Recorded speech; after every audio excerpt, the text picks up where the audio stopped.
One night, my two friends and I were riding our motorcycles through a forest road outside a small town. It was late.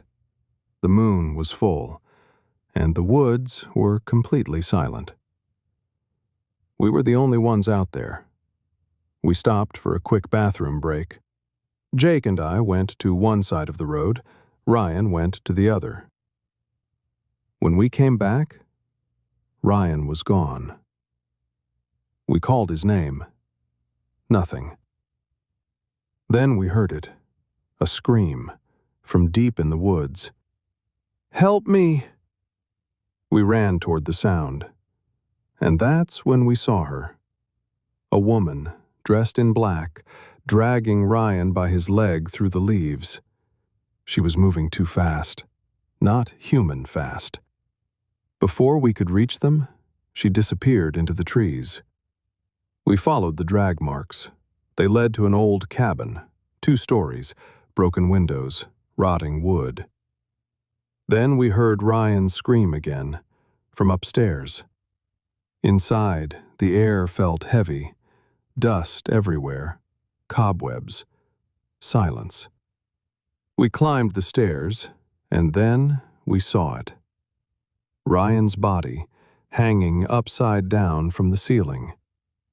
His head was missing. Then we heard his voice. "Guys, I'm here." The voice wasn't coming from the body. It was coming from the bedroom.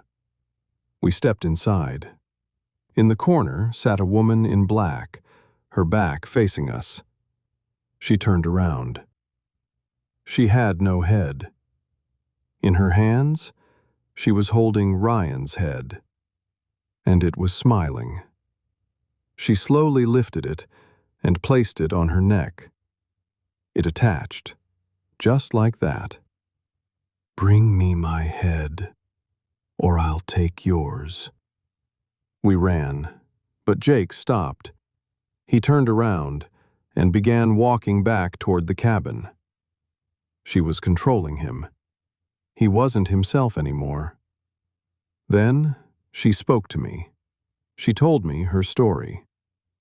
Years ago, she and her husband rented this cabin for a summer vacation. 3 young men knocked on the door. They asked for water. They forced their way inside. They killed her husband. Then they killed her and cut off her head. She believes it was thrown into the lake behind the cabin. If I found it and burned her remains together, she would finally be free. So I went to the lake. I dove in. The water was freezing, dark, silent. For hours I searched. Then I saw it. A skull, half buried in the mud.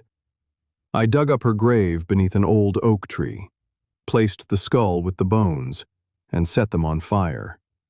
The flames rose high into the night sky, and her spirit slowly lifted into the air.